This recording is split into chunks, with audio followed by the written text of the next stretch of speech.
India পাকিস্তানের মুখোমুখি হওয়াটা এখন প্রায় একটা শত্রুর মতো হয়ে দাঁড়িয়েছে, তাই না? এবং এই শত্রুতার মুখ থেকে ইন্ডিয়া পাকিস্তানের মিলনটা আর কখনো সম্ভব না, এটা আমরা সবাই জেনে গেছি। যেখানে ইন্ডিয়া পাকিস্তান এক গ্রুপে যে আছে এশিয়া কাপ, সেই এশিয়া কাপেই বোমা বিধ্বস্ত হবে কিনা আমি জানি না। তবে এই যে লিজেন্ডস, যে চ্যাম্পিয়ন্স লিজেন্ডসটা যে গেল, সেখানে ইন্ডিয়া অলরেডি 2 বার পাকিস্তানের সাথে ম্যাচ বয়কট করলো। এরপরও পাকিস্তানের সাথে তারা সেমিফাইনাল খেললো। তাহলে লাভটা কি হলো এই ক্রিকেটীয় দ্বন্দ্বটা দেখায়? আপনারা কি প্রমাণ করতে চাইলেন? দুই দল মিলে কি প্রমাণ করতে চাইলেন? শুধুমাত্র ক্রিকেট যে প্রেমীরা আছে তাদের মধ্যে একটু আপনার দ্বিধাদ্বন্দ্ব ছড়াইলেন, শুধুমাত্র সেই ক্রিকেট প্রেমীগুলোকে একটু বিমুখ করে রাখলেন, এছাড়া আর কিছু না। দেশপ্রেম ভাই সবার থাকে, আপনারও দেশপ্রেম আছে, ওদেরও দেশপ্রেম আছে, পাকিস্তানিদেরও দেশপ্রেম আছে। সেই দেশপ্রেমের ভিত ধরে পাকিস্তানের পেসার শোয়েব আখতার আজকে একটা কথা বলছে। তিনি তার ইউটিউব চ্যানেলে গিয়ে বলল যে পাকিস্তান সবসময় সহমর্মিতা দেখায়, কিন্তু ভারত কখনো সহমর্মিতা বা বন্ধুত্ব দেখায় না। তারা শুধু হিংসামো করে এবং তারা চায় কিভাবে পাকিস্তানের ক্ষতি করা যায়। পাকিস্তানের ক্ষতি যদি হয় তাহলে ভারত অনেক সুখী, এবং ভারত চায় পাকিস্তানের ক্রিকেট যেন কোনোভাবে এগিয়ে নিয়ে যেতে না পারে। তবে তিনি আরেকটা কথা বলছে, ভারত যদি ক্রিকেটের ভালো চাইতো, ভারত যদি নিজেদের মন থেকে একটু হিংসাটা দূর করে দিত, ভারত যদি ভাবতো যে ক্রিকেটীয় যে সম্পর্কটা আছে সেটা ঠিক রাখা, তাহলে তারা চাইলেই পারতো। রাজনৈতিক দিক থেকে আমাদের সম্পর্ক যেমনই হোক, খেলার মাঠে কিন্তু আমাদের প্লেয়ারদের মধ্যে কোনো সম্পর্কের একটা দ্বিধা টানাপোড়ান নাই। সেইখানটায় এসে ক্রিকেটের মাঝে কেন আপনারা এই রাজনীতিটা ছড়াচ্ছেন তিনি আসলে বুঝতে পারে নাই। তিনি এটাই বলছেন।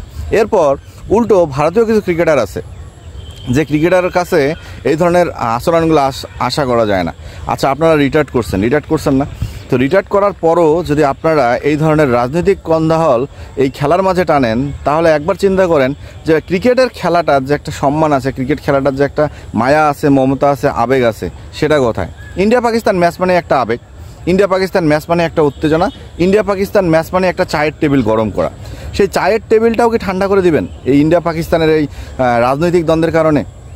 খেলার মাঠে রাজনীতির দিক থাকার ঠিক না। এটা বিসিসিআইয়ের সাবেক যিনি ছিল বা ভারতের সর্বকালের সেরা ক্যাপ্টেন যে ছিল সৌরভ গাঙ্গুলি, তিনিও কিন্তু এই কথাটা বলছে। তাহলে কেন ক্রিকেটের মধ্যে এত কিছু জড়াচ্ছেন? যদি ভারত পাকিস্তান এত শত্রুই হয়, তাহলে এশিয়া কাপে কেন গিয়ে এক গ্রুপে করলেন? আলাদা করতে পারেন নাই? তাহলে কেন আমাদের মতো ক্রিকেট প্রেমীগুলোর মন ভাঙেন?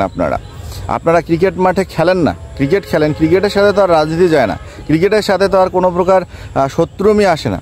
শত্রু পাশাপাশি হলেও তো মুখ দেখে হাসে। আমার তো মনে হয় ইন্ডিয়া পাকিস্তান প্লেয়াররা এখন এমন একটা অবস্থায় দাঁড়াবে যে তারা নিজেদের মুখ দেখবে না। আপনারা গ্রামের কিছু ঝগড়ার দিকে খেয়াল করবেন, প্রত্যন্ত গ্রামে, সেটা ইন্ডিয়ায় হোক বা বাংলাদেশে হোক, দেখবেন যে গ্রামে যদি ঝগড়া হয় তাহলে মহিলা মানুষরা কখনও কেউ কারো মুখ দেখে না, বা ছায়ার মধ্যে ওনারা কি চোট মারে। ইন্ডিয়া পাকিস্তানও ঠিক তেমন হয়ে গেছে, নিজেদের ছায়া দেখলেই তারা চোট মারতে চাচ্ছে। সো আমরা আশা করব বা ইন্ডিয়া পাকিস্তান ক্রিকেট ম্যাচ দেখার জন্য যারা অধীর আগ্রহে অপেক্ষা করি, তারা আশা করব অন্ততপক্ষে ইন্ডিয়া পাকিস্তান এই ধরনের রাজনৈতিক দ্বন্দ্ব খেলায় টানবে না। এবং সেখান থেকে বিশেষ করে ইন্ডিয়া যদি একটু ছাড় দেয়, তাহলে আমার মনে হয় পাকিস্তান অনেকটা ছাড় দিয়ে চলবে।